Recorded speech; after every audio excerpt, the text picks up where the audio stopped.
achievement that we should.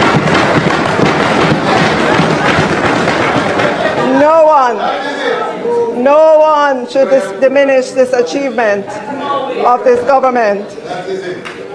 Madam Speaker, if you take a look at the chart, look back at October 2013.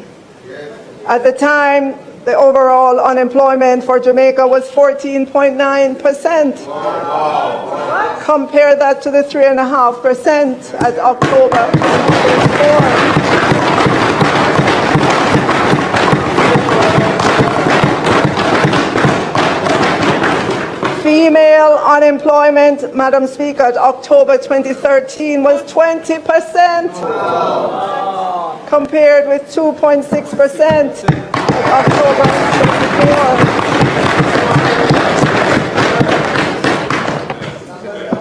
Male unemployment, 11.2%, compared with 14.5%. And look at the employed labor force.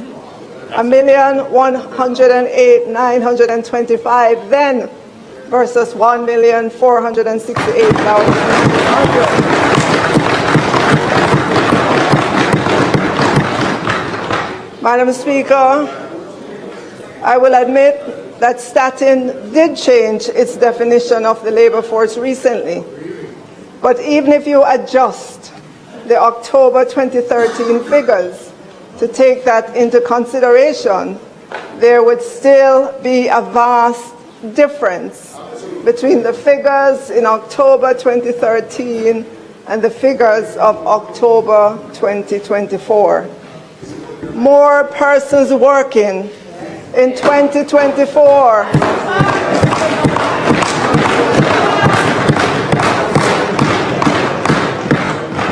Madam Speaker, more persons working in 2024 is a result of the good policies by Prime Minister Andrew Holness-led government. Today, Madam Speaker, in 2025, jobs abound. We can't find workers. Madam Speaker, we're indeed ending fiscal year 2024-25 strong. Debt to GDP is down, and we're on the path to getting to less than 60% debt to GDP by fiscal 27-28. And Madam Speaker, if anyone doubts the wisdom of remaining on this path towards 60% debt to GDP, then they should get off this path and see how quickly and how negatively the markets would react. For starters, the US $5.6 billion of net international reserves would vanish overnight as the financial sector loses confidence, and that would cascade to the rest of the Jamaican economy and to international markets. Madam Speaker, confidence, once lost, is very difficult to restore.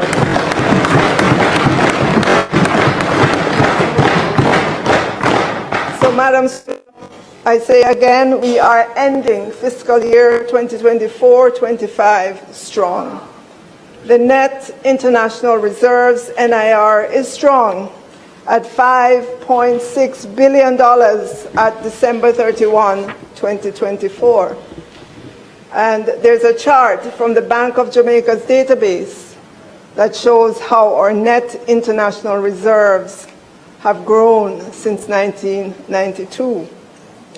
You know, Madam Speaker, there are some persons who have been trying to rile up Jamaicans to be loud about getting some of the net international reserves to be spent now to take care of short-term wants.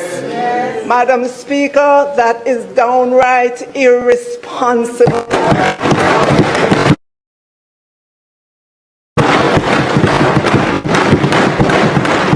The vagaries of the outside world.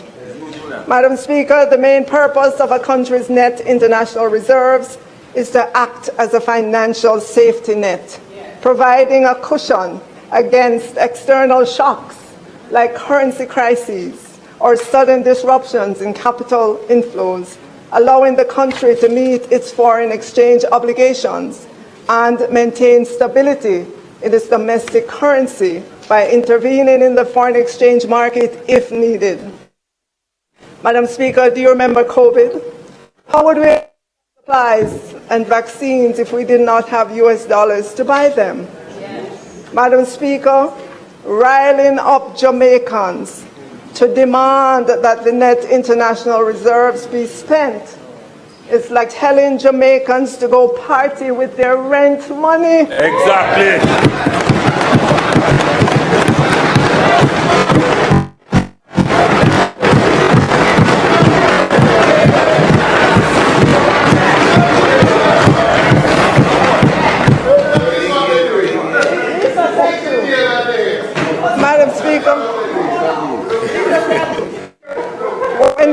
Madam Speaker, when the music is done at the party, what you gonna do? Madam Speaker, I say again, that's very irresponsible and dangerous. Madam Speaker, if they mean Jamaica and Jamaicans any good, they will stop encouraging Jamaica to demand.